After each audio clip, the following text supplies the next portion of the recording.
कैसे हम सभी लोग, बहुत चिंता है, बहुत सारी खबरें हैं। सबसे पहले आपको बता दें कि एक एक डिटेल अब ईरान से जो आ रही है, कोई इधर उधर का सोर्स नहीं है। हमारी सहयोगी खुद सुमेरा खान इस वक्त ईरान में मौजूद है, उनसे बहुत सारी खबरें आ रही है। जाहिर तौर पर ओपन सोर्स इंटेल से भी काफी जानकारी आ रही है, लेकिन अब जरा ध्यान से देखिएगा अगले कुछ मिनट हम जो आपको बताने वाले हैं, क्योंकि सबसे बड़ी फिक्र यह है कि ईरान पर अमेरिका किसी भी वक्त हमला कर सकता है, किसी भी वक्त। सेंटकॉम ने ट्रंप को वॉर रूम में 45 मिनट तक अटैक प्लान से जुड़ी ब्रीफिंग दी है और उस वॉर प्लान का एक्सक्लूसिव ब्लूप्रिंट आपको हम दिखाने वाले हैं। ट्रंप ने इस ब्रीफिंग के बाद ऐलान किया कि वो ईरान का संवर्धित यूरेनियम किसी भी कीमत पर हासिल करके रहेंगे। उधर ईरान ने भी जवाब दिया है कि हमला हुआ तो फारस की खाड़ी में ड्रोन वाला बवंडर ले आएंगे। इसके अलावा इजराइल के एक बड़े फैसले से भी नए युद्ध के संकेत मिले हैं। ईरान के विरुद्ध इजराइल किसी भी समय सीजफायर को तोड़ सकता है और चीन ने जापान पर 5,500 परमाणु बम बनाने की तैयारी के आरोप लगाए। चीन ने यूएन में कहा है कि जापान को रोक लो वरना अनर्थ हो जाएगा। इसके अलावा देश में महंगाई वाला करंट आपको दिखाएंगे। कमर्शियल सिलेंडर आज से 993 रुपए महंगा हो गया और जेट फ्यूल संकट के कारण एयर इंडिया ने रोजाना 100 उड़ानें कम कर दी हैं। बंगाल में स्ट्रांग रूम वाली पॉलिटिक्स में ममता ने चुनौती दी है कि वो किसी को भी ईवीएम लूटने नहीं देंगी। बीजेपी ने जवाब में कहा है कि दीदी हार से डर गई हैं, स्ट्रांग रूम क्या होता है ये फाइल भी खुलेगी। लेकिन पहले अमेरिका ईरान में युद्ध वाले तनाव पर फोकस करते हैं। आज सबसे ज्यादा परेशान करने वाली ये खबर आपको जरूर देखनी चाहिए। ट्रंप को ईरान पर अटैक का प्लान बताया जा चुका है। अमेरिका की सेना ईरान पर हमले के लिए पूरी तरह तैयार है। ट्रंप के फाइनल ऑर्डर का इंतजार है। इसके बाद खाड़ी में नई जंग का भयानक आगाज देखने को मिल सकता है। और ये हम इधर उधर की बातें नहीं कर रहे, एक एक चीज जरा ध्यान से देखिएगा। पहले जानते हैं कि ट्रंप के वॉर रूम में क्या हुआ, सेंटकॉम की तरफ से किसने उन्हें ब्रीफिंग दी, ये ब्रीफिंग कितनी देर तक चली, क्या योजना बनी, ईरान में कहां से हमले किए जा सकते हैं, ट्रंप के सामने विकल्प क्या रखे गए हैं, और इसके बाद ट्रंप ने ईरान को चेतावनी देते हुए क्या कुछ कहा है, और जानकार उस वार्निंग का मतलब ईरान के मद्देनजर किस तरह से निकाल रहे हैं। शुरुआत वॉर रूम की डिटेल से करते हैं, जहां पर अमेरिका के राष्ट्रपति का जाना ही अपने आप में बड़ी बात मानी जाती है, जहां पर दुनिया जहान की चिंता को छोड़कर एक खास मुद्दे पर मीटिंग करना ही बड़े संकेत दे जाती है। उसी वॉर रूम में जब कल ट्रंप पहुंचे तो उन्हें ईरान पर नए सिरे से हमले के लिए सेंटकॉम ने ब्रीफ किया। यह ब्रीफिंग पूरे 45 मिनट तक चली है। 45 मिनट तक ब्रीफिंग चली है। देखिए, कुछ चीजें हम आपको रिप्रेजेंटेशन के लिए एआई जनरेटेड दिखा रहे हैं, तो नीचे एआई तस्वीरें लिखा हुआ है, देख लीजिएगा। देखिए, अब जो ब्रीफिंग दी गई है ट्रंप को, इस दौरान राष्ट्रपति ट्रंप के साथ युद्ध मंत्री पीट हेग्सेथ भी मौजूद थे। सेंटकॉम के कमांडर ब्रैड कूपर पूरी फाइल लेकर पहुंचे। जॉइंट चीफ ऑफ स्टाफ के चेयरमैन जनरल डैन केन, सभी खुफिया एजेंसियों के प्रमुख और नेशनल सिक्योरिटी टीम के अधिकारी वहां मौजूद थे। इस दौरान सेना की ओर से ट्रंप को बताया गया कि पश्चिमी एशिया में सेना, नौसेना, मरीन, एयरमैन की तैनाती पूरी है। लड़ाकू विमानों की संख्या बढ़ाई गई है। तीनों सेनाओं को वॉर एक्शन मोड में रखा गया है और ट्रंप जैसे ही फाइनल ऑर्डर देंगे, ईरान पर जमीन, आसमान और समंदर से हमले शुरू हो जाएंगे। ट्रंप के सामने सेंटकॉम ने ईरान पर अटैक के लिए 3 विकल्प भी रखे हैं। ट्रंप को बताया गया है कि अमेरिका ईरान में सीमित हमले करके उसे बैकफुट पर ला सकता है। ये 3 विकल्प क्या क्या हैं, जल्दी से आपको यह भी समझा देते हैं। पहला विकल्प है होर्मुज़ स्ट्रेट पर कब्जे के लिए ग्राउंड ऑपरेशन किया जाए। दूसरा ऑल्टरनेटिव है इस्फहान में घुसकर 60% यूरेनियम संवर्धन पर कब्जा किया जाए। और तीसरा विकल्प ईरानी सेना ठिकानों पर अब तक का सबसे बड़ा हमला किया जाए। यहां पर इंटरेस्टिंग बात क्या है, पहले दोनों विकल्प जो हमने आपको बताए वो प्रैक्टिकली इंपॉसिबल है, ऐसा एक्सपर्ट्स कह रहे हैं। तीसरा विकल्प जो है, उसके बाद जो रेजिलियंस मिलेगी, इसकी वार्निंग ऑलरेडी पुतिन ट्रंप को दे चुके हैं। सोचिए क्या होगा। ये 3 विकल्प लिस्ट में सबसे ऊपर है। इनके अलावा ईरान के तेल पाइपलाइन, ईरान के रणनीतिक ब्रिज, ईरान के महत्वपूर्ण इंफ्रास्ट्रक्चर पर भी हमले को लेकर वॉर रूम में बातचीत हुई है। अब इन विकल्पों में ईरान पर अटैक को लेकर ट्रंप का सबसे ज्यादा फोकस कहां हो सकता है, तो इसे आप ट्रंप के बयान से डिकोड कर सकते हैं। सेंटकॉम चीफ ने जब उन्हें ब्रीफ किया तो उसके बाद ट्रंप मीडिया के सामने आते हैं, ईरान को चेतावनी देते हुए लक्ष्य का संकेत दे दिया है और कहते हैं कि ईरान के पास न्यूक्लियर हथियार नहीं रहेगा। ईरान के परमाणु पदार्थ को हर कीमत पर हासिल करेंगे। ईरान अपने संवर्धित यूरेनियम खुद अमेरिका को सौंप दे, ईरान ने ऐसा नहीं किया तो हम उस पर कब्जा कर लेंगे। ट्रंप की बातों से साफ है, नए हमले के लिए अमेरिका का पूरा फोकस ईरान के एनरिच्ड यूरेनियम पर हो सकता है। अमेरिका उस यूरेनियम को पाने के लिए इस्फहान में ग्राउंड ऑपरेशन कर सकता है। ऐसा इसलिए संभव है क्योंकि 2 दिन पहले ही IAEA चीफ राफेल ग्रॉसी ने कहा था कि इस्फहान में ही ईरान के यूरेनियम दबे हुए हैं। पिछले वर्ष हुए हमले के बाद IAEA को इस्फहान सेंटर से यूरेनियम हटाने का कोई पुख्ता सबूत अब तक नहीं मिला। ट्रंप का पूरा बयान देखना जरूरी है। हालात बहुत चिंताजनक है, आप कहीं मत जाइए क्योंकि ग्राउंड रिपोर्ट आपके सामने आने वाली है ईरान से। ट्रंप ने ईरान में नए टारगेट भले ही लॉक कर दिए हों, लेकिन तेहरान में हमले को लेकर अमेरिका में ही उनके सामने एक अड़चन खड़ी हो गई है। कांग्रेस से मंजूरी मिलना बड़ी बाधा के जैसा है, इसीलिए ट्रंप प्रशासन की ओर से इस पर भी प्रयास तेज हो गए। खबर है कि व्हाइट हाउस कांग्रेस से हमलों की परमिशन लेने की कोशिश में लग गया है। इसी सिलसिले में यूएस कांग्रेस से ट्रंप प्रशासन की बातचीत जारी है। वहीं युद्ध मंत्री पीट हेगसेथ ने यह भी कहा है कि कांग्रेस मंजूरी देती है तो ठीक, वरना बिन मंजूरी के भी सेना हमला कर सकती है। सैन्य कार्रवाई के लिए कांग्रेस की मंजूरी की जरूरत नहीं है। सीजफायर की वजह से 60 दिनों की लिमिट लागू नहीं। जंग शुरू होने के 60 दिनों के अंदर ही यूएस कांग्रेस से परमिशन जरूरी होती है। हेगसेथ यूएस कांग्रेस का ये नियम इसलिए बता रहे हैं क्योंकि 28 फरवरी को ईरान पर हमला हुआ था। इसके बाद युद्ध लगातार 39 दिन तक चला, फिर 8 अप्रैल को सीजफायर हो गया और शुरुआत से देखें तो 60 दिन वाली लिमिट पार हो चुकी है और कांग्रेस से मंजूरी नहीं मिली तो भी अमेरिकी सेना ईरान पर नए हमले के लिए आजाद। अब जबकि ये बात साफ हो चुकी है कि अमेरिका का हमला तय है, तब ईरान की ओर से भी जबरदस्ती जुबानी फायरिंग हो रही है। काफी जबरदस्त जुबानी फायरिंग हो रही है और सैन्य ताकत दिखाने का सिलसिला तेज हो चुका है। हमने आपको कल इसी शो में बताया था कि ईरानी नेवी के कमांडर ने ऐसे हथियार का जिक्र किया है जिसके बारे में दुनिया अनजान है। उन्होंने ये भी कहा कि ईरान के इस हथियार से ट्रंप और नेतन्याहू को हार्ट अटैक आ सकता है। इस हथियार के बारे में शुरुआत में यही दावे किए गए कि शायद ईरान ने चुपके से न्यूक्लियर वेपन बना लिया, लेकिन ट्रंप की धमकी के बाद ईरान ने जो नई चेतावनी दी है उससे ईरान के मंसूबे और ईरान के सदृश्य हथियार दोनों के बारे में संकेत मिलने लगे हैं। ईरान ने ट्रंप को जवाबी वार्निंग दी है। ईरान ने कहा है कि फारस की खाड़ी में अमेरिकी जहाजों को डुबो देंगे, ईरानी हथियारों की रेंज में आए तो जहाज तबाह करेंगे, समंदर में अमेरिकी युद्धपोतों की तैरती खबरगाह बना देंगे। अमेरिकी जहाजों को ईरान का कौन सा हथियार मारक तरीके से समंदर में डुबो सकता है? क्या ईरान हूट सुपर टॉर्पीडो का इशारा दे रहा है? ईरान का यह हथियार समुद्र की लड़ाई में भारी तबाही मचा सकता है, दुश्मन के जंगी जहाजों के टुकड़े टुकड़े करने की ताकत रखता है। ईरान ने अपने इसी सीक्रेट हथियार का पहला टेस्ट वर्ष 2006 में किया था।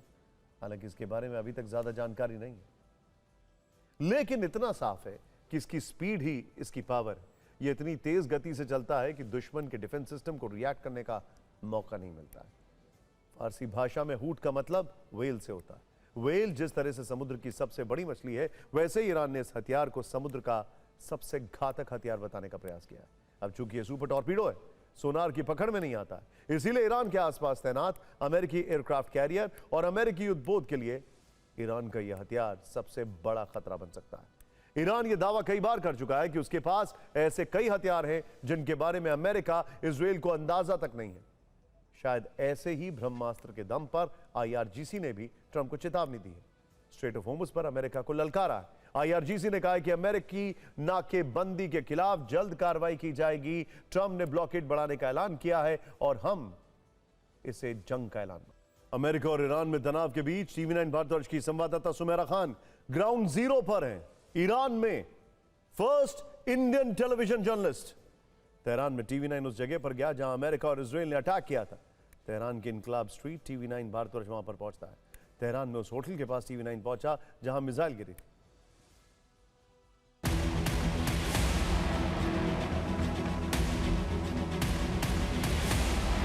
हम यहाँ इनकलाब जो स्ट्रीट है उस पर मौजूद हैं। ये एक मेन स्ट्रीट है तेहरान की और यहाँ से आगे जाकर आपको जो स्क्वायर है वो मौजूद है। बहुत अहम इमारतें यहाँ पर हैं, लेकिन ख़ास बात यह है कि ये वो इलाका है, लेकिन इसके अलावा भी और बहुत से और इलाके हैं जो हम आपको आगे दिखाएंगे। लेकिन ये वो इलाका है जहाँ पर बहुत से हमले किए गए थे, यहाँ पर बहुत से मिसाइल हमले किए गए थे। आसपास कई ऐसी इमारतें हैं जिनके पास आकर मिसाइल गिरी थी, उनके शीशे टूट गए थे। हालांकि बहुत तेज़ी से रीबिल्ड किया है ईरान ने। बहुत तेज़ी से उन होटल्स के शीशे या उन इमारतों में जहाँ पर नुकसान पहुँचा था उन्हें दुरुस्त करने की कोशिश की गई है। आज यहाँ पर आप मगर देख सकते हैं कि आम जिंदगी उस तरह से चल रही है। यहाँ जो मेरे पीछे आप तस्वीर देख रहे हैं आयतुल्ला अली खामेनी की, उस तस्वीर की बहुत अहमियत है क्योंकि ये एक तरह का जज्बा है ईरान के लोगों का जिसको ये तस्वीर बयां करती है। जगह जगह ईरान में इस तरह की तस्वीरें, बड़े बड़े पोस्टर्स आपको आयतुल्ला अली खामेनी के दिखाई देंगे और उस पर अलग अलग स्लोगन्स लिखे हैं। जैसे यहाँ जो स्लोगन लिखा है उसका मतलब है कि ये भले ही नहीं रहे लेकिन उनका खुदा जिंदा है। ईरान पर अमेरिका के आखिरी प्रहार की तैयारियों के बीच यह देखना जरूरी है कि इजराइल ने बहुत बड़ा दांव कैसे चल दिया है, जिससे तेहरान में तनाव है। इजराइल की घातक तैयारियों से पहले यह तस्वीर देखिए। ईरान से युद्ध के बीच जब पहली बार यह तस्वीर आई तो पूरी दुनिया हैरान थी। किसी ने सोचा नहीं था कि ईरान रंग बिरंगी रोशनी से दमकते शहर दुबई पर हमला कर देगा। जिस दुबई में रात को बुर्ज खलीफा का multi colour light show, पैम Jumeirah की चमकती सड़कें और शॉपिंग मॉल्स की जगमगाहट पूरी दुनिया को आकर्षित करती थी, उस दुबई में एक रात अचानक सब कुछ बदल गया। अमेरिका इजराइल के हमलों के जवाब में ईरान ने खाड़ी देशों पर हमले किए और जब दुबई पर हमले की तस्वीरें आई तो दुनिया स्तब्ध रह गई, क्योंकि ये सिर्फ युद्ध नहीं था, ये सपनों के शहर पर सच्चाई का हमला था। एक तरफ जहां लोग बुर्ज खलीफा की लाइट्स की तस्वीरें शेयर कर रहे थे, उसी वक्त दूसरी तरफ धमाकों की खबरें आ रही थी। मिसाइल इंटरसेप्ट हो रहे थे, आसमान से मलबा इमारतों पर गिर रहा था और आग लग रही थी। लेकिन इजराइल अब तक इन तस्वीरों को भूला नहीं है। इजराइल ने अब यूएई को अभेद किला बनाने का प्रण ले लिया है। इजराइल अब यूएई को इतना मजबूत बनाना चाहता है कि ईरान की एक भी मिसाइल यूएई को पार करते हुए इजराइल तक ना पहुंच सके। अब इजराइल ने वो किया है जिसने पश्चिम एशिया में युद्ध के पूरे समीकरण बदल दिए। इजराइल और यूएई के बीच अब रक्षा सहयोग खुलकर सामने आ गया है। इजराइल ने तेहरान से टेंशन के बीच यूएई को वो हथियार भेजे हैं जिससे वो अपने चारों तरफ एक सुरक्षा कवच बनाना चाहता है। इजराइल ने अपने दुश्मन ईरान के लिए एक ऐसी रेड लाइन खींची है जिसे पार करना ईरान के लिए आसान नहीं होगा। रिपोर्ट्स के मुताबिक इजराइल ने यूएई को अपना सबसे एडवांस डिफेंस सिस्टम भेज दिया है। ये सिर्फ मिसाइल सिस्टम नहीं है बल्कि भविष्य का लेजर टेक्नोलॉजी वाला हथियार है। नाम है Iron Beam defence system. Iron Beam laser system छोटे रॉकेट और ड्रोन को हवा में ही नष्ट कर देता है। यह सिस्टम इजराइल ने इसी साल पहली बार इस्तेमाल किया था जब लेबनान से हिजबुल्लाह ने हमले किए थे। इसके अलावा यूएई को इजराइल ने स्पेक्ट्रो नाम का सर्विलांस सिस्टम भी दिया है। स्पेक्ट्रो सिस्टम की मदद से यूएई 20 किलोमीटर दूर से आने वाले ड्रोन्स का पता लगा सकता है। इसका फायदा ईरान के शाही ड्रोन को काउंटर करने में होगा। यानी इजराइल ने पूरी तैयारी कर ली है कि इस बार वो दुबई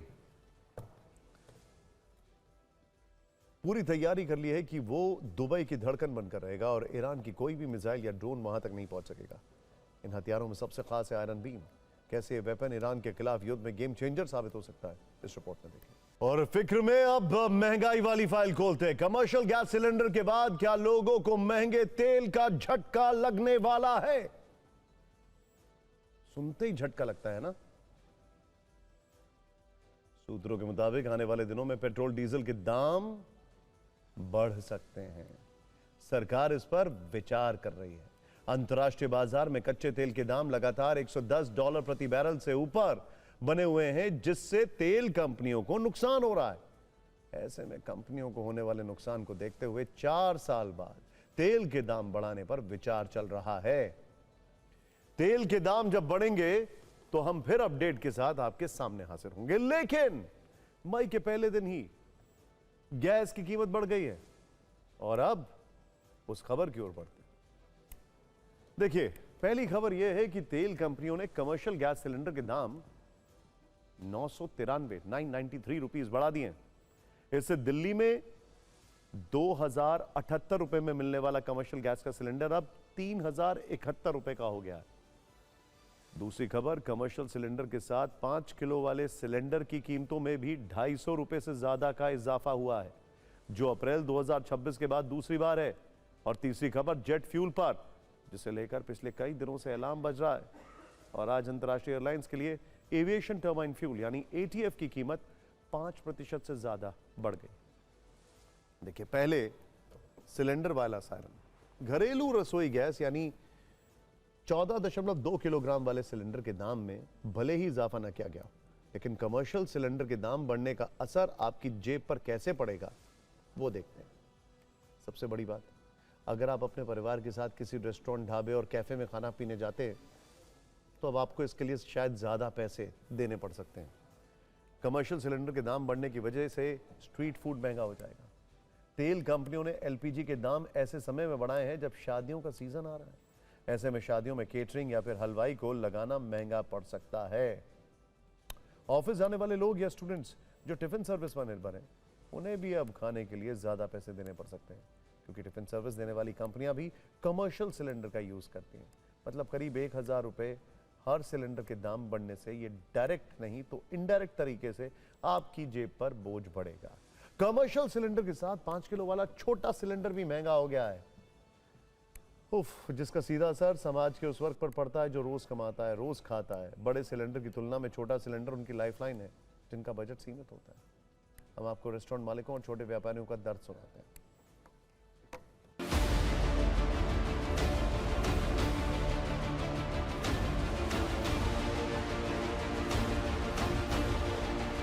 19 किलो का जो गैस सिलेंडर होता था वो जो है वो अब मिलेगा 3071 रुपये 50 पैसे का।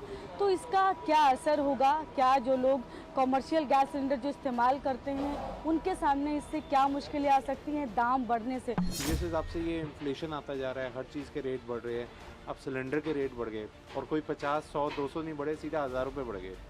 50% आपने एक चीज़ के रेट बढ़ा दिए, तो एक दुकानदार या फिर एक छोटे वेंडर्स कब तक वो लॉस बियर करते रहेंगे? अल्टीमेटली फिर ये होएगा कि हमें रेट बढ़ाने पड़ेंगे, फिर उसका असर एक आम आदमी की जेब के ऊपर पड़ेगा। दाम बढ़ने से नेचुरल है कि सेल में भी फ़र्क पड़ता है। सेल में क्या फ़र्क पड़ना है, बस हम दाम तो बढ़ाने ही पड़ेंगे ना, बिना दाम बढ़ाए काम बनेगा। पहले तो चलो ठीक है, पहले भी ज़्यादा ही थे, अब और ज़्यादा हो गए, एकदम से 50% बढ़ गया। खाना उसकी थाली महंगी तो हो गई। दिक्कत है, महंगी हो गई, खाने महंगे होंगे तो आम आदमी मतलब कि अब खा नहीं पाएंगे हम लोग। पहले 100 का थाली था, अब हो सकता है 150 का थाली हो जाए। 150 रुपये देकर खाना पड़ेगा, आप कह रहे हैं। मजबूरी है, गैस भी नहीं मिल रहा है। कमर्शियल गैस सिलेंडर जो 19 केजी का होता है उसके दामों में 994 रुपए की बढ़ोतरी एक ही झटके में यहाँ पर की गई है। गवर्नमेंट तय कर दिया हर एक तारीख को रेट कम ज्यादा होता है, कम भी होता है ज्यादा भी होता है। आज 994 रुपए 19 केजी का रेट जो बढ़ा है वो इतिहास में फर्स्ट टाइम बढ़ा है। बढ़ता है 300 साढ़े 300 रुपए रेट बढ़ती है, लेकिन इतना कभी रेट 19 केजी होटलों में कभी रेट बढ़ा नहीं है। कमर्शियल सिलेंडर के दाम बढ़ने पर देश में सियासी कलह भी शुरू हो गई। राहुल गांधी से अखिलेश यादव तक ने सरकार को सवालों के कटघरे में खड़ा कर दिया है, कटाक्ष भरे तीर चलाए। राहुल ने लिखा है कि उन्होंने पहले ही बता दिया था कि चुनाव के बाद महंगाई की गर्मी आएगी। कमर्शियल गैस सिलेंडर के दाम में एक दिन में सबसे बड़ी बढ़ोतरी, और ये चुनावी बिल है। सिर्फ 3 महीनों में दाम में 81% का इजाफा हुआ है। राहुल ने आगे लिखा, रसोई पर बोझ बढ़ा है, इसका असर आपकी थाली पर भी पड़ेगा। पहला वार गैस पर हुआ है, अगला वार जो होगा वो पेट्रोल डीजल पर होगा। राहुल गांधी के साथ अखिलेश यादव भी सरकार को घेरने के लिए फ्रंट फुट पर आ गए और बीजेपी से एक सवाल पूछ लिया। अखिलेश ने लिखा कि सिलेंडर महंगा नहीं होता बल्कि रोटी थाली महंगी होती है। ये बात वही जानता है जो खुद खरीद कर खाता है, वो नहीं जो दूसरों के यहां जाकर खाता है या दूसरों की थाली से चुराता है। अखिलेश ने यह भी पूछा कि बीजेपी महंगाई, बेरोजगारी, बेकारी और मंदी पर निंदा प्रस्ताव कब लाएगी। इस पर सत्ता पक्ष ने क्या जवाब दिया, इस पर जुबानी तीर आपके सामने।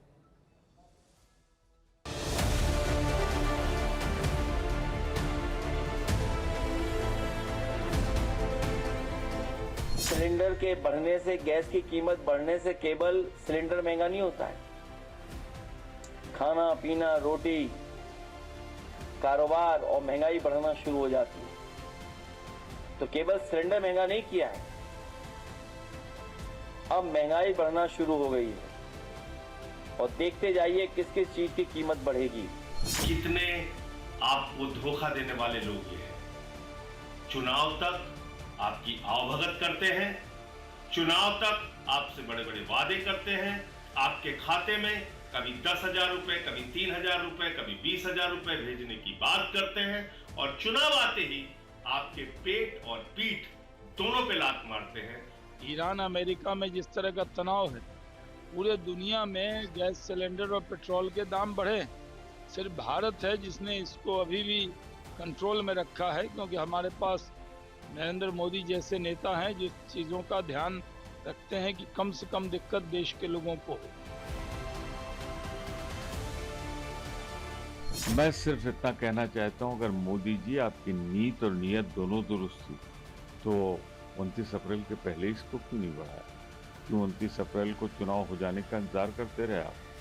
तो आप जनता के साथ धोखा दिया है उनके विश्वास, और आपको उसकी कीमत चुकानी पड़ेगी। देखिए, अब अंतर्राष्ट्रीय जो स्थिति है, अब उस पर कंट्रोल भारत का तो है नहीं, और उसके कारण अगर कहीं दाम बढ़ रहा है तो उस स्थिति का सामना तो सब लोगों को करना पड़ेगा। अब उन लोगों की फिक्र जिन्होंने हाल फिलहाल में विदेश जाने का कोई प्लान बनाया है।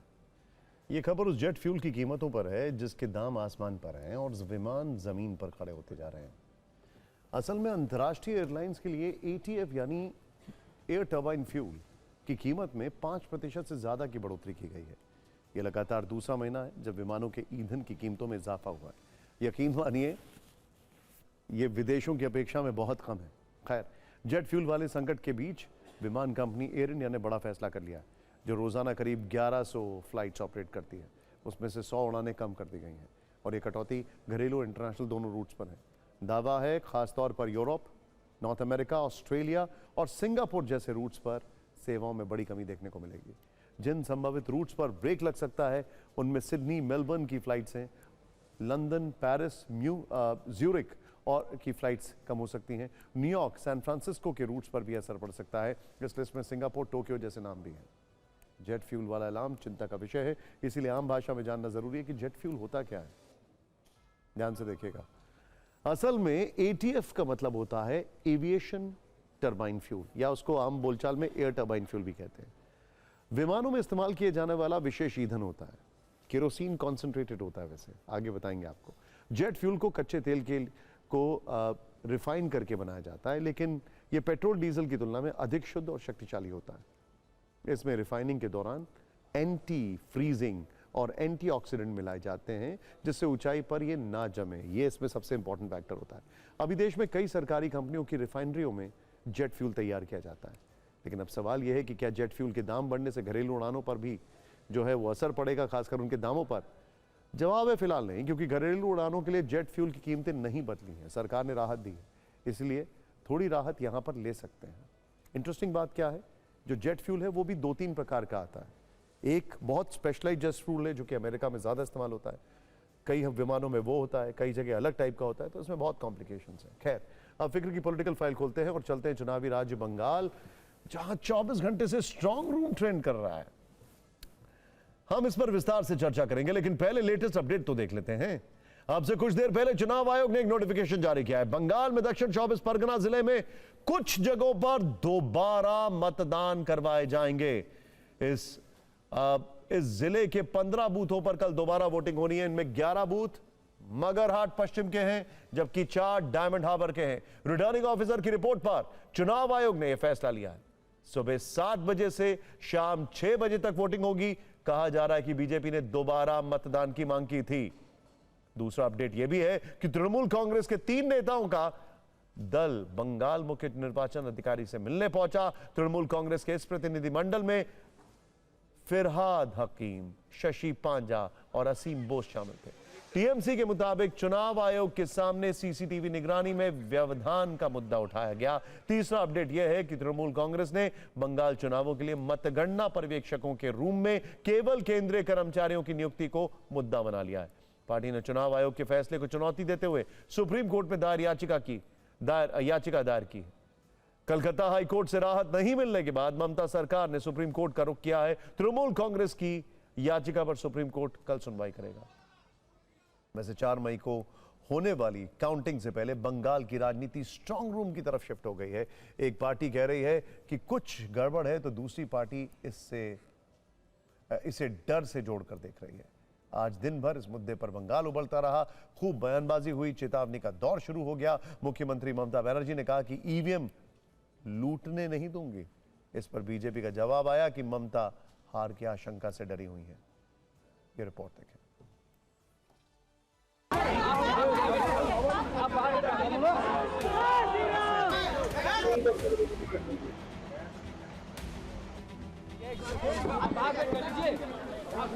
लोग को अंदर भी ले गए थे एज कैंडिडेट्स और वहाँ पे लोग थे जिसकी खबर हम लोग को नहीं थी। यही सच्चाई है, यही ट्रांसपेरेंसी रखने को हम लोग बोल रहे हैं कि पोस्टल बैलेट का काम भी हो रहा है, लेकिन पोस्टल बैलेट के काम में राजनीतिक दल के प्रतिनिधि क्यों नहीं है, यही हमारा सवाल है। झूठा सारे बात फैला के नाटक करके अपना फेस को सेव करना चाहते हैं। बाद में बोलेंगे सब ईवीएम लूट लिया, टेम्परिंग कर लिया, सब ईवीएम को चेंज कर दिया, इसीलिए हम लोग हार गए। जो इसी को बनाया नरेंद्र मोदी जी और अमित शाह जी, जो सीईओ और सीईसी शुरू से लेकर बीजेपी का बीएस में काम कर रहा है, जो शुरू से तृणमूल के खिलाफ मेंटालिटी बना के काम कर रहा है, वो ऐसे बोलेगा ये क्वाइट नेचुरल है। अंदर का जो डर है वो डर सताने लगा, क्योंकि उनको भी पता है कि एक्चुअल में होने क्या जा रहा है। बीजेपी की सरकार बन रही है और टीएमसी बुरी तरीके से हारने वाली है। हमको आप जाने नहीं दिया, ठीक है, तो आपका स्टाफ कैसे उसके अंदर में किया? वन साइडेड नहीं होगा। पब्लिक इतना वोट दे दिया जो 2-4 ठो टाइम के भी कुछ नहीं कर पाएगा। मैं सिर्फ इतना कहना चाहता हूँ, चोर चोर मौसरे भाई, जैसे कहावत उन्होंने कही। आरोप लगता है इलेक्शन कमीशन पे, ये भारतीय जनता पार्टी के प्रवक्ता क्यों डिफेंड करने लगते हैं? तो ये कोई कंप्लेंट आए, बताइए कहाँ पे हुई है? अरे एलिगेशन लगाने तो कोई भी एलिगेशन लगाए, टेम्परिंग कहाँ हुई है? सीएपीएफ है वहाँ पे, पूरा सील्ड है वहाँ पे, पुलिस लेयर सिक्योरिटी है, कोई जा सकता है और टेम्परिंग कैसे कर लेगा? अब आपको स्ट्रॉन्ग रूम पॉलिटिक्स का पूरा बैकग्राउंड बताते हैं। कल रात जब आप सो रहे थे उस वक्त खुद ममता बनर्जी स्ट्रॉन्ग रूम की निगरानी करने पहुंच गई थी, जहां वो लगभग 3 घंटे तक रहीं। देर रात उनकी पार्टी के नेता और कार्यकर्ता अलग अलग इलाकों में एक्टिव थे। कल भवानीपुर में ममता जिस स्ट्रॉन्ग रूम में पहुंची थी, आज वहां शुभेंदु अधिकारी पहुंचे। उन्होंने कहा कि ईवीएम से कोई टैंपरिंग नहीं हुई है, वोटिंग मशीन से टैंपरिंग मुश्किल है। बंगाल में कल स्ट्रॉन्ग रूम पॉलिटिक्स की शुरुआत एक सीसीटीवी वीडियो से हुई थी, जिसे लेकर टीएमसी के अलग दावे हैं, जबकि चुनाव आयोग का पक्ष कुछ और। कल शाम को एक स्ट्रॉन्ग रूम का यह सीसीटीवी वीडियो जो है वो वायरल हो जाता है। इसमें कुछ लोगों को बैलेट बॉक्स से मतपत्र निकालते हुए दिखाया गया। टीएमसी ने आरोप लगाया कि कुछ लोग चुपचाप स्ट्रॉन्ग रूम में घुस गए और उन्होंने ईवीएम में हेराफेरी की कोशिश की। सबूत के तौर पर टीएमसी ने इस वीडियो को सोशल मीडिया पर पोस्ट किया। इन आरोपों के बाद तुरंत विरोध प्रदर्शन शुरू हो गए। स्ट्रॉन्ग रूम की मजबूती पर सवाल उठ रहे थे, तो चुनाव आयोग ने तुरंत जवाब भी दे दिया। आयोग ने साफ किया कि 7 ईवीएम स्ट्रॉन्ग रूम पूरी तरह से सील और सुरक्षित हैं। जो वीडियो वायरल किया गया वो शाम 5:55 का है। इसमें पोस्टल बैलेट की प्रोसेसिंग हो रही थी, जिसकी जानकारी सभी पार्टियों को पहले से रिटर्निंग ऑफिसर यानी आरओ को के जरिए दे दी गई थी। हालांकि सुबह चुनाव आयोग ने कहा कि टीएमसी की तरफ से जारी वीडियो फर्जी है और पार्टी फॉल्स नैरेटिव बना रही है। हालांकि टीएमसी का कहना है कि वही वीडियो रिलीज किया गया है जो चुनाव आयोग के सीसीटीवी में दिखा, तो फिर वो फेक कैसे? आपको यह भी समझना चाहिए कि जिस स्ट्रॉन्ग रूम पर इतनी राजनीति होती है वो है क्या? चुनाव में इसका इस्तेमाल कहां होता है? स्ट्रॉन्ग रूम वो कमरा है जहां वोटिंग के बाद और मतगणना से पहले ईवीएम और बैलेट बॉक्सेस रखे जाते हैं। उम्मीदवारों या उनके एजेंट्स की मौजूदगी में इन्हें जमा किया जाता है। ईवीएम और बैलेट बॉक्स को रखे जाने के बाद इसे सील कर दिया जाता है।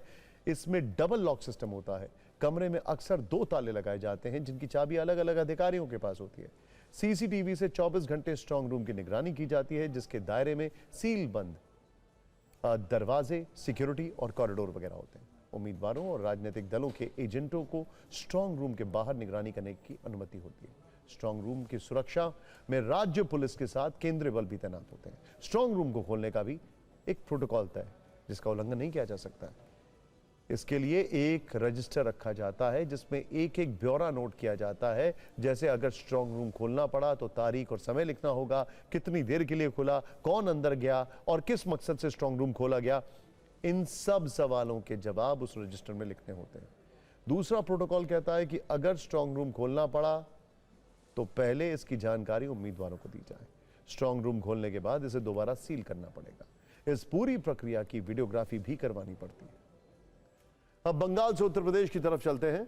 बंगाल में चुनावी नतीजों का इंतजार हो रहा है तो उत्तर प्रदेश में अगले वर्ष होने वाले चुनाव की तैयारियां शुरू हो गई हैं। इसमें बिजली के मीटर का सियासी करंट लगने की आशंका बढ़ती जा रही है। मामला यह है कि उत्तर प्रदेश में बिजली के स्मार्ट मीटर को लेकर विरोध हो रहा है। सरकार ने विरोध को शांत करने के लिए राहत 1.0 और राहत 2.0 का ऐलान किया है। कई तरह की राहत भी दी गई है, लेकिन लोगों का गुस्सा थमने का नाम नहीं ले रहा है। राज्य के अलग अलग जिलों से रोजाना विरोध प्रदर्शन और तोड़फोड़ की तस्वीरें सामने आ रही हैं। ताजा तस्वीरें फिरोजाबाद से आई, जहां महिलाओं ने सिर पर स्मार्ट मीटर रखकर जुलूस निकाला।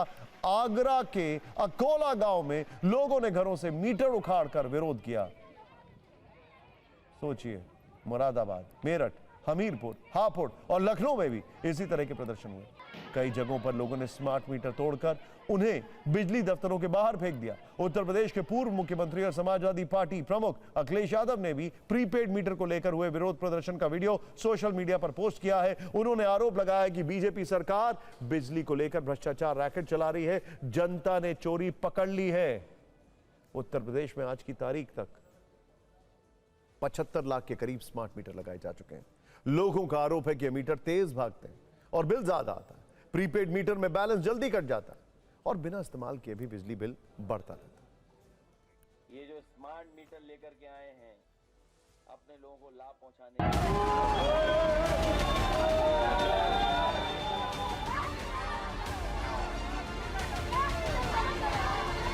चार 5 हजार रुपए महीना आ रहा हो तो कहाँ से बिल जमा कर लेंगे? लड़का बच्चन का पढ़ाई लिखाई का देखन की उनका पेट का देखन की बिल जमा करा। अधिकारियों को आपने अधिकारियों से बात की क्या कहा? अरे कोई नहीं कुछ कहता, कुछ सामने नहीं कोई आता, सब कोई भाग गया है। कल से हो गए यहाँ पर बैठे हैं। तो ये मीटर हमारी मर्जी से लगाए नहीं गए हैं और ना ही हमें ये बताया गया था कि प्रीपेड होंगे। अपनी मर्जी से ये प्रीपेड कर दिए हैं और हम रिचार्ज कराते हैं। थोड़ी देर बाद हमारा रिचार्ज खत्म हो जाता है और माइनस से पहुंचा के हमारी लाइट काट देते हैं। सबकी लाइन कट गई है, बार बार मीटर कट जाते हैं। कहाँ से बिल भरें? परेशान हो गई कि मैंने 3-4 दफा बिल भर रहे हैं, तो इसलिए परेशान होकर आज मीटर फाड़ दी। ये जो स्मार्ट मीटर लेकर के आए हैं अपने लोगों को लाभ पहुंचाने के लिए कि महिलाएं निकल पड़ी हैं, मीटरों को फेंक दिया है।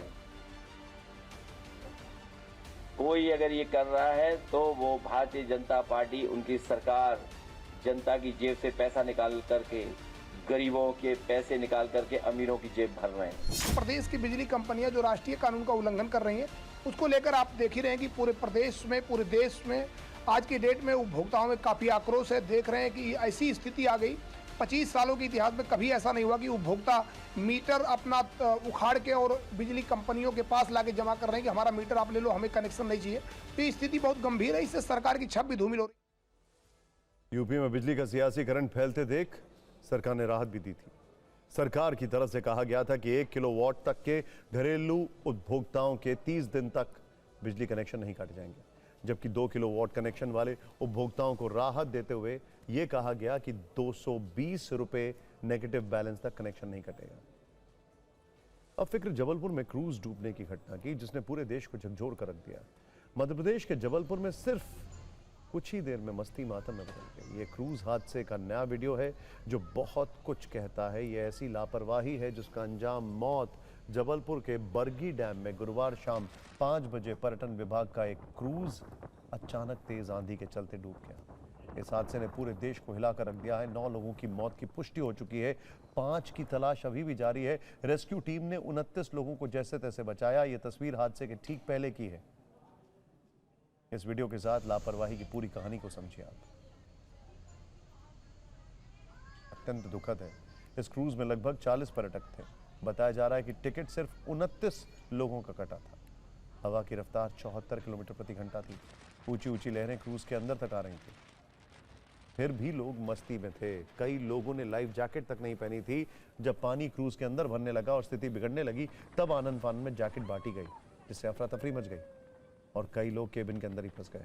इतना ही नहीं, मौसम विभाग के अलर्ट की अनदेखी की गई। हादसे से एक दिन पहले ही भारतीय मौसम विभाग ने जबलपुर और आसपास के इलाकों में 40 से 50 किलोमीटर प्रति घंटे की रफ्तार से तेज हवाएं चलने और तूफान का अलर्ट जारी किया था। इसके बावजूद पर्यटन विभाग और क्रूज संचालकों ने संचालन बंद नहीं किया और पर्यटकों को पानी के बीच ले गए।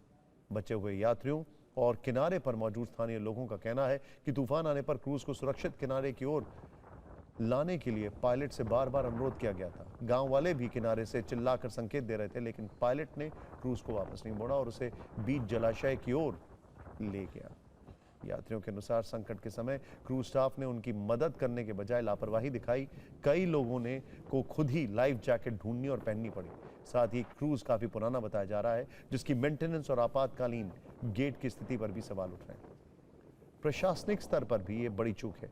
खराब मौसम के दौरान क्रूज को पानी में जाने की अनुमति कैसे मिली? बरगी डैम जैसे विशाल जलाशय में ऐसे समय में मॉनिटरिंग होनी चाहिए थी, जो कि मौके पर नहीं दिखी।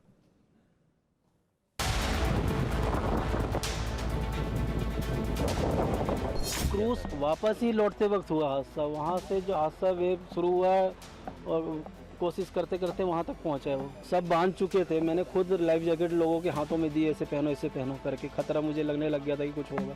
इनकी तरफ से स्टाफ कोई नहीं था कि जो जैकेट दे या कोई दे। अचानक चेंज हुआ है, फिर उसके बाद पानी भर गया। पानी भरने पे 2 या 3 मिनट का समय मिला था सबको जैकेट के लिए, बोलो सबको खाना है। और उसके बाद 2 से 3 मिनट के अंदर एक बार अधिकतर जितना 28 लोग को ऐसी घटना के बाद बचाना ये बड़ी चुनौती थी, लेकिन मैं मान के चलता हूँ कि ये हमारे बहादुर जवानों की और सारे लोग जितने लोग जुड़े थे उनकी जीवटता है। इसके कारण से घटना को एक तरह से मिनिमाइज किया गया और कई लोग बचे हैं। और इस घटना में जो भी दोषी रहेगा हम उसको छोड़ने वाले नहीं, उस पर कठोर कार्रवाई करेंगे। क्या जेन्युइन इन्वेस्टिगेशन की उम्मीद की जा सकती है? क्योंकि तब तो यह भी पूछा जाएगा कि लाइफ गार्ड्स वहां पर कितने तैनात थे, कितने समय में उनका रिस्पांस टाइम था, बहुत सारी चीजें पूछी जाएंगी। और अगर जितने लोग अलाउड हैं उससे ज्यादा लोग क्रूज में थे तो लाइफ जैकेट तो डेफिनेटली कम पड़ेंगे। जबलपुर क्रूज हादसे में आज एक्शन हुआ है। एक्शन लापरवाही के मामले में दोषियों पर सख्त कार्रवाई की गई है। Cruise pilot Mahesh Patel, cruise helper Chhotelal और टिकट काउंटर प्रभारी ब्रजेंद्र की सेवाएं तत्काल प्रभाव से समाप्त की गई हैं। ये सेवाएं समाप्त की गई हैं बस। होटल मैकेल रिसोर्ट और बोट क्लब बरगी के मैनेजर सुनील मारवी को कार्य में लापरवाही बरतने के कारण निलंबित किया गया है, जबकि रीजनल मैनेजर संजय मल्होत्रा को मुख्यालय अटैच करके विभागीय जांच शुरू कर दी गई है। सीएम ने यह भी कहा है कि दोषियों को किसी भी स्थिति में बख्शा नहीं जाएगा। खैर, अब खबरों का रुख जापान की ओर करते हैं। हालांकि जापान किसी तरह के युद्ध में शामिल नहीं है, लेकिन चीन का ऐसा मानना है कि वो कुछ ऐसे हथियार बना रहा है जो किसी बड़े युद्ध को जन्म दे सकते हैं। दरअसल न्यूयॉर्क में संयुक्त राष्ट्र महासभा में एनपीटी यानी परमाणु अप्रसार संधि का 11वां रिव्यू कॉन्फ्रेंस हुआ है, जिसमें चीन के विदेश मंत्रालय के हथियार नियंत्रण विभाग के प्रमुख सुन शाओबो ने कहा है कि जापान के वरिष्ठ सरकारी अधिकारियों ने सार्वजनिक रूप से परमाणु हथियार रखने की मंशा व्यक्त की है। उन्होंने यह भी कहा है कि जापान अपने शांतिवादी संविधान में संशोधन करने और अपने 3 परमाणु रोधी सिद्धांतों की समीक्षा करने का प्रयास कर रहा है। हालांकि जापान ने चीन के इन आरोपों को नकार दिया। दरअसल चीन ने संयुक्त राष्ट्र में आधिकारिक तौर पर जापान पर गंभीर आरोप लगाया है। चीन का आरोप है कि जापान परमाणु हथियार बनाने की दिशा में तेजी से आगे बढ़ रहा है। चीन का दावा है कि इतना प्लूटोनियम जमा हो चुका है जिससे हजारों परमाणु बम बनाए जा सकते हैं।